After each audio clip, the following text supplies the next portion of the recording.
Hello అండి. ఈ వీడియోలో చింతపండు పులిహోర రుచిగా ఎలా ప్రిపేర్ చేసుకోవాలో చూపిస్తాను. ఇది మన ఇంట్లో పూజలు, నోములు, వ్రతాలు వంటివి ఉన్నప్పుడు ఏవైనా శుభకార్యాలు ఉన్నప్పుడు చేసుకుంటే చాలా బావుంటుంది. అలాగే మన పిల్లల టిఫిన్ బాక్స్‌లో గూడా ఈ పులుసును స్టోర్ చేసి పెట్టుకొని కూడా మనం కావాల్సినప్పుడు పోపు పెట్టుకొని పిల్లలకి లంచ్‌లా ప్రిపేర్ చేయొచ్చు. అది ఎలాగో ఇప్పుడు చూపిస్తాను. ముందుగా చింతపండు నానబెట్టుకోవాలండి. నేను ఒక 1 అవర్ నానబెట్టుకున్నాను. ఒకవేళ త్వరగా నానాలనుకుంటే కొంచెం హాట్ వాటర్ చింతపండులో పోస్తే తొందరగా నానుతుంది. మెత్తగా నానిన తర్వాత మనం పులుసు చిక్కగా వీలైనంత చిక్కగా తీసుకోవాలి. చిక్కగా పులుసు మొత్తం తీసుకొని ఇప్పుడు స్టవ్ ఆన్ చేసి మీడియం ఫ్లేమ్‌లో పెట్టుకోవాలి మనము. పులుసుని పొయ్యిపై పెట్టుకోవాలి.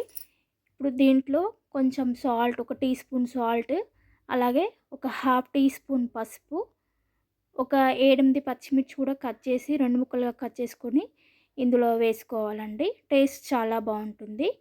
ఇవి ఒకవేళ పచ్చిమిర్చి మనం తింటుంటే మిడిల్‌లో వచ్చినా గానీ కారంగా ఉండవు. అలా తినేయొచ్చు, బావుంటుంది పులుసులో మసలడం వల్ల. ఇప్పుడు దీన్ని మనం మీడియం ఫ్లేమ్‌లో పెట్టి పులుసును బాగా మరిగించుకోవాలి. ఇది మీ ఇప్పుడు మనం దీంట్లో ఫ్లేవర్ కోసము ఒక టీ స్పూను జీలకర్ర, హాఫ్ టీ స్పూన్ మెంతులు డ్రై రోస్ట్ చేసుకోవాలి. ఇది ఇది పౌడర్ కట్టుకొని మనము పులుసులో వేయడం వల్ల చాలా టేస్టీగా ఉంటుందండి. ఫ్లేవర్ బావుంటుంది. రుచి కూడా చాలా బావుంటుంది. ఇవి ఇట్లా గోల్డెన్ బ్రౌన్ కలర్ వచ్చేంత వరకు మంచిగా రోస్ట్ చేసుకోవాలి. అవి రోస్ట్ అయిపోయిన తర్వాత చల్లార్చుకొని మెత్తగా మిక్సీకేసి పెట్టుకోవాలి. ఇప్పుడు ఈ పులుసు మరగడం స్టార్ట్ అయింది కదా! ఇప్పుడు మనం కొంచెం సిమ్‌లో పెట్టుకోవాలి. మంటని హైలో ఉంచితే ఇది కొంచెం అడుగు పడినట్టు అవుతుంది. కొంచెం సిమ్‌లో పెట్టి మరి కొంచెంసేపు బాగా కొంచెం చి పులుసు కొంచెం చిక్కబడేంత వరకు మరిగించుకోవాలి. ఇప్పుడు ఇలా చిక్కగా అయిందండి ఇది. అయిపోయినట్టే. ఇప్పుడు ఇంతకు ముందుకు మనము మిక్సీకి పట్టి పెట్టినటువంటి ఈ పౌడర్‌ని ఒకవేళ ఈ పులుసు స్టోర్ చేసుకోని వాళ్ళు అయితే ఇప్పుడే యాడ్ చేసుకోవచ్చు. నేను ఈ పులుసుని స్టోర్ చేసుకుంటున్నానండి ఫ్రిడ్జ్‌లో పెట్టి. అందుకే నేనిప్పుడు వేయట్లేదు ఈ పొడిని. నేను పోపు పెట్టినప్పుడు వేస్తాను.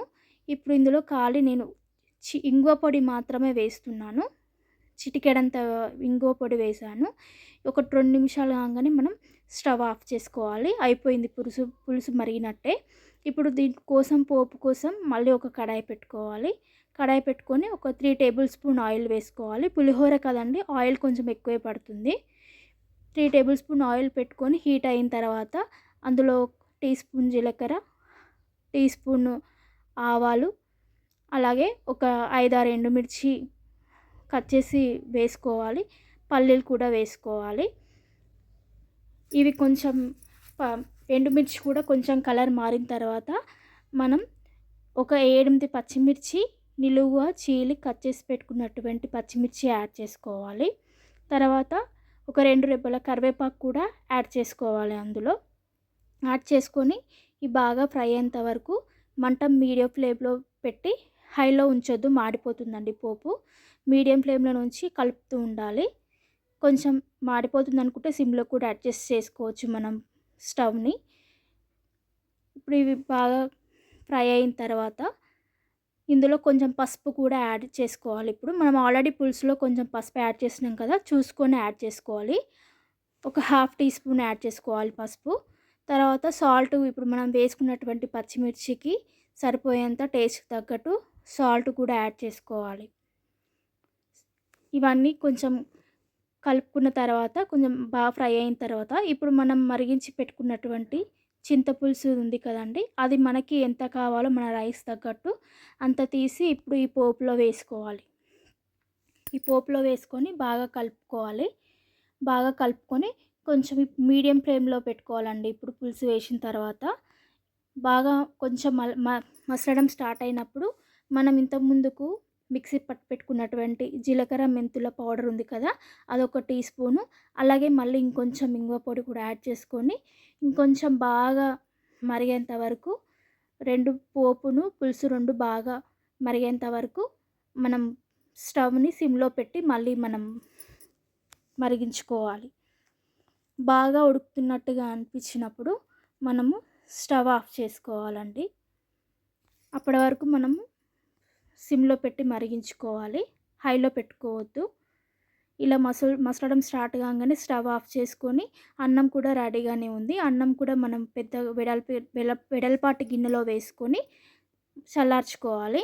అన్నం చల్లారిన తర్వాత మనం ఇప్పుడు పెట్టుకున్నటువంటి పులుసును ఇందులో వేసి కలుపుకోవాలి. అన్నం పూర్తిగా చల్లారనివ్వాలండి. వేడి వేడి దానిపైన చింతపులుసు వేసి కలపకూడదు. చల్లారిన తర్వాతే కలుపుకోవాలి.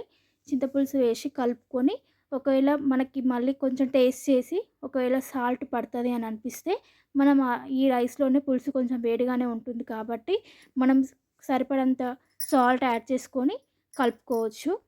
అంతే అండి, ఎంతో టేస్టీగా ఉండే చింతపండు పులిహోర రెడీ. ఇది మనం పూజలకి వాటికి కూడా చేసుకోవచ్చు. మీరు కూడా ట్రై చేసి ఎలా వచ్చిందో నాకు కమెంట్ చేయండి. అలాగే నా వీడియోస్ అన్నిటిని లైక్ చేయండి, షేర్ చేయండి, కమెంట్ చేయండి. నా ఛానల్ని సబ్స్క్రైబ్ చేసుకొని వాళ్ళు ఎవరైనా ఉంటే నా ఛానల్ని సబ్స్క్రైబ్ చేసుకొని నా ఛానల్ని సపోర్ట్ చేయండి.